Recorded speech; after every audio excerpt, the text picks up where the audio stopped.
నమస్తే, welcome to Disha TV. Telugu రాష్ట్రాల్లో బీసీల యొక్క చైతన్యం అనేది మొదలైంది. అక్కడ తెలంగాణలో కూడా పెద్ద ఎత్తున బీసీలకు యాత్ర జరుగుతూ ఉన్నాయి, బీసీల కోసం పోరాడుతూ ఉన్నారు.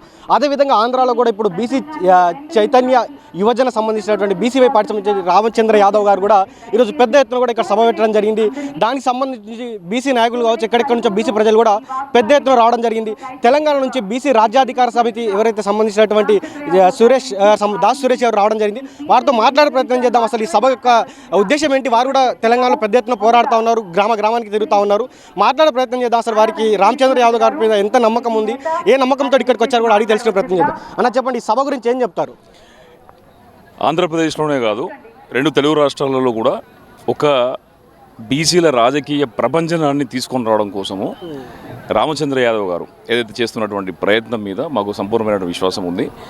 ఒక సోదరుడు ఆంధ్రప్రదేశ్లో తను చేస్తున్నటువంటి ప్రయత్నాలకు మద్దతుగా నిలబడి ఏదైతే ఇప్పటివరకు రెండు తెలుగు రాష్ట్రాలలో కూడా కనీసానికి గడిచినటువంటి 77 సంవత్సరాల నుండి ఒక బీసీ ముఖ్యమంత్రి కాలేనటువంటి గత దౌర్భాగ్యాన్ని మన తలరాతను మార్చుకునేటటువంటి విధంగా జరుగుతున్నటువంటి ఒక ప్రయత్నానికి మద్దతు ఇచ్చి ఇక్కడ బీసీలను రాజ్యాధికారం వైపు ముందుకు తీసుకెళ్లడం కోసం ఏంటంటే మేమందరం కూడా కలిసి వచ్చినాం. ఇవాళ కార్యక్రమంలో కూడా ఆంధ్రప్రదేశ్లో ఉన్నటువంటి మా బీసీ సోదరులందరూ దాదాపు 55% ఉన్నటువంటి మా బీసీ సోదరులందరూ కూడా మేమేంటంటే ఒక రకమైనటువంటి సందేశం ఇవ్వబోతున్నాం. తప్పకుండా రాబోయే రాజ్యం బీసీల రాజ్యం. ఎవరు ఒప్పుకున్నా ఒప్పుకోకపోయినా కూడా ఇప్పుడు రాబోయేటటువంటి ఒక యుద్ధంలో కానీ రాబోయేటటువంటి ఎన్నికలలో ఇప్పటి నుంచి బీసీల ప్రపంచం మొదలైంది. ఇప్పటికే తెలంగాణలో ఇటీవల జరిగినటువంటి గ్రామ పంచాయతీ ఎన్నికలు కావచ్చు, మున్సిపల్ ఎన్నికలు కావచ్చు, అద్భుతమైనటువంటి ఫలితాలను బీసీలు అందుకున్నారు. కారణం ఏంటంటే సమిష్టిగా మేము చేసినటువంటి పోరాటం, గ్రామాన మేము చేసినటువంటి ప్రయత్నాలు, అదే విధమైనటువంటి ప్రయత్నాలు, అంతకు మించినటువంటి ప్రయత్నాలను ఇప్పుడు ఆంధ్రప్రదేశ్లో కూడా నిర్వహించడానికి మేమందరం కూడా సమాయత్తమవుతున్నాం. తప్పకుండా కూడా రిజల్ట్స్ పాజిటివ్ ఉంటాయని చెప్పేసి మేము అనుకుంటున్నాం. అంటే బీసీల పైన ఎక్కడ చూసినా కూడా పెద్ద ఎత్తున దాడులు జరుగుతూ ఉన్నాయి. రామచంద్ర యాదవ్ గారు బీసీలకు రక్షణ చట్టం కల్పించాలని కూడా పెద్ద ఎత్తున వారు ప్రయత్నం చేస్తున్నారు. దాన్ని ఎట్లా చూస్తారు? ఇప్పుడు రామచంద్ర యాదవ్ గారు ఏంటంటే ప్రధానంగా ఇటీవల ఆంధ్రప్రదేశ్లో ఏదో కూటమి ప్రభుత్వం వచ్చే కంటే ముందు వాళ్ళు బీసీలకు ఏంటంటే రక్షణ చట్టం తీసుకుని వస్తామని చెప్పాను. మరి వాళ్ళ అధికారంలోకి వచ్చి కూడా దాదాపు 2 సంవత్సరాలు అవుతుంది. మరి ఇప్పటివరకు కూడా ఏంటంటే దాని మీద ఆ దిశగా ప్రయత్నాలు చేయకపోవడం అనేది కొంచెం దారుణమైన విషయమే. దాంతోపాటు రాజధాని లోపల దాదాపు 1000 ఎకరాల భూమి కావచ్చు, కులాల యొక్క ఫెడరేషన్ కార్పొరేషన్ కూడా నిధులు కావచ్చు, ఇలా బీసీలకు చదువు సంఖ్యలు కావచ్చు, వృత్తికి సంబంధించిన అంశాల పట్ల కూడా కొన్ని డిమాండ్లను వాళ్ళు ముందు పెట్టిళ్ళు, ఒక ఎజెండా కూడా ప్రకటించిళ్ళు. తప్పకుండా అది చాలా అవసరమైనటువంటి అంశమే. ఎందుకంటే ఇవాళ నాగర్ కర్నూలు కనుక మనం చూసేది ఉంటే ఒక రజక సోదరికి 2 నెలల పాపను కూడా ఒక అగ్రవర్ణ అహంకారంతో ఏంటంటే ఆ పాప మరణానికి కూడా కారణమయ్యారు. ఇది ఇక్కడనే కాదు, విలేజ్ డెవలప్మెంట్ కమిటీలను కూడా నిజామాబాదు లేకపోతే కరీంనగర్ లాంటి జిల్లాలో కూడా అక్కడ కూడా ఈ దాష్టికం కొనసాగుతుంది.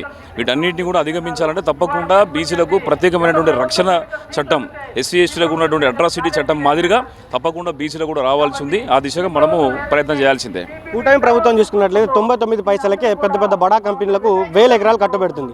అదే సమయంలో రామచంద్ర యాదవ్ గారు ఇక్కడ ఎన్ని 1000 ఎకరాలు ఇచ్చిన నేను డబ్బు పే చేయడానికి రెడీగా ఉన్నాను, ఇక్కడ కనీసం 1000 ఎకరాలు కేటాయించాలి, దానికంటే ఎక్కువే కేటాయించాలని కూడా వారు గతంలో నుంచి పోరాడుతూ ఉన్నారు. కానీ కూటమి ప్రభుత్వం నుంచి ఎలాంటి సపోర్ట్ రావట్లేదు. ఎట్లా వస్తారు? ఇప్పుడు అదే ఏమంటున్నారు అంటే పవర్లోకి వచ్చేవారికి ఏంటంటే వాగ్దానాలు ఇవ్వడము, పవర్లోకి వచ్చిన తర్వాత ఏంటంటే వాడిని తుంగలు దూకడం అనేది ఇలా రాష్ట్రంలో కాదు దేశంలో ఉన్నటువంటి ప్రభుత్వాన్ని కూడా అలవాటుగా మారింది. ఇది అందుకు కారణం ఏంటంటే ఒక కమిట్మెంట్ లేకపోవడం రాజకీయాలలో. అదే కనుక బీసీలు కనుక పవర్లోకి వచ్చేది ఉంటే ఈ కమిట్మెంట్ చూపిస్తారు. ఒక మాట మీద నిలబడేటటువంటి ప్రభుత్వాలు కావాలి. మాటలు మాట్లాడి దాని తర్వాత తప్పించుకుంటే అది ఎంతవరకు కరెక్ట్ సరైన విధానం కాదని చెప్తున్నా. తప్పకుండా ఆయన చెప్పేటటువంటి విషయంలో రూపాయికి ఎకరం ఇచ్చేది ఉంటే తప్పకుండా 1000 ఎకరాలను రామచంద్ర యాదవ్ గారికి కట్టబెట్టడం అనేది బీసీలకు కట్టబెట్టడం తప్పేం కాదు. అయితే మనం ఒక విషయం చూసుకున్నట్లయితే తెలంగాణలో 42% ఇస్తామని చెప్పారు, రిజర్వేషన్ ఇవ్వలేదు, దాన్ని తొంగలో దొక్కారు. అదేవిధంగా ఇక్కడ ఆంధ్ర సోదరులు కూడా 44% కూడా ఇవ్వాలని ఇప్పుడు డిమాండ్ చేస్తూ ఉన్నారు. మరి ఇక్కడ ప్రభుత్వాలు స్పందించే అవకాశం మనకు కనిపిస్తుందా? నేను ఏమంటున్నాను అంటే 42% ఇస్తాం అనేది ఏంటంటే అది వాళ్ళ మనసు నుంచి వచ్చింది కాదు. మేము చేసినటువంటి ఉద్యమాలలో దాని ద్వారా పెరిగినటువంటి ఒత్తిడి ద్వారా వాళ్ళంతా కూడా దాన్ని ఒప్పుకోవడం జరిగింది. ఇలా మాటను వాళ్ళు తప్పడం వల్ల బీసీలు చైతన్యవంతం అయిపోయి ఆటోమేటిక్గా కూడా ఏంటంటే అంతకు మించినటువంటి ఫలితాలను సాధించారు, ప్రభుత్వాలకు బుద్ధి చెప్పారు. మరి అదే రకంగా ఇక్కడ కూడా ఏంటంటే ప్రభుత్వాలు కనుక ముందుకు వచ్చి కనుక అవకాశాలు ఇస్తే బాగుంటుంది, లేదంటే వాళ్ళ కూతురు వాళ్ళే చదువుకున్నట్టు అవుతుంది. రామచంద్ర యాదవ్ గారి నాయకత్వం పైన ఏం చెప్పదలుచుకున్నారు? ఆయన వ్యక్తిత్వం గురించి కావచ్చు, ఆయన ఆయన నాయకత్వం, ఆయన కమిట్మెంట్ గురించి ఏం చెప్పాలనుకుంటున్నారు ప్రజలకి? ఏమంటున్నాడు ఇప్పుడు బీసీలు అంటేనే కమిట్మెంట్. ఏదైనా పని మొదలుపెట్టిందంటే దానిని సంపూర్ణంగా దాన్ని అయిపోయే వరకు ఏంటంటే వదిలిపెట్టినటువంటి నైజం బీసీలకు ఉంటుంది. ఎందుకంటే మీరు గమనించేది ఉంటే ఒక చేపలు పట్టేటటువంటి మా గంగపుత్ర సోదరుడు చెరువులో దిగిన తర్వాత చేపలు తీసుకుంది బయటికి రావడం, ఒక కళ్ళు గీసేటటువంటి నా గీత కార్మిక సోదరుడు చెట్టుకి కళ్ళు తీయండి కిందికి రావడం. అదే రకంగా ఇవాళ బీసీలకు రాజ్యాధికారం తీసుకురావాలని చెప్పేసి బయలుదేరినటువంటి బోడే రామచంద్ర యాదవ్ గారు కూడా ఆ యొక్క నైపుణ్యాన్ని పుణికిపుచ్చుకొని ఆయన కూడా ఏంటంటే తప్పకుండా బీసీలకు రాజ్యాధికారం తీసుకొచ్చే వరకు కూడా ప్రయత్నం చేస్తామని చెప్పేసి మేము కోరుకుంటాం. అంటే ఈ సభను ఆపడానికి ప్రభుత్వం చాలా ఎత్తులకు పై ఎత్తులు వేసింది, చాలా ప్రయత్నాలు చేసింది, కోర్టుకు కూడా వెళ్ళడం జరిగింది, చాలా ఇబ్బందులు పెట్టిన తర్వాత కూడా ఈ సభ జరుగుతూ ఉంది. ఏం చెప్పదలుచుకున్నారు బీసీ ప్రజలకు, ఏం చెప్పదలుచుకున్నారు? నేను ఏమంటున్నాను, బీసీలు కనుక ఫోకస్ చేసేది ఉంటే, బీసీలు కనుక దృష్టి పెట్టేది ఉంటే ఏదైనా సాధించడానికి అవకాశం ఉంది. తప్పకుండా మేము రాజ్యాధికారం సాధిస్తాం. Thank you.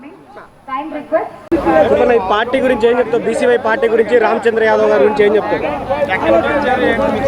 బీసీవై పార్టీ పెట్టడం బీసీలకు శుభపరిణామే. అందులో రామచంద్ర యాదవ్ లాంటి మేధావి, తెలివైనడు, పోరాట పటి ఉన్నాడు, టాకింగ్ పవర్ ఉన్నటువంటి వ్యక్తి పెట్టడం ఇంకా శుభపరిణామం. బీసీలు అనగారిపోతూ అనేక సంవత్సరాల నిధులు సరిగా ఇవ్వక, ఉద్యోగాలు లేక, సరైన న్యాయం జరగక, మనకున్ని అవకాశాలన్నీ వేరే కాస్టులు పట్టుకుపోవడం వల్ల ఈ బీసీలు వెనకబడిపోతున్నారు. కానీ ఇంకా వెనకబడిపోతూ రాజ్యాధికారానికి దూరంగా ఉన్నారు. సామ్రాజ్యవాదులు రాజ్యాలు వెళ్తున్నారు.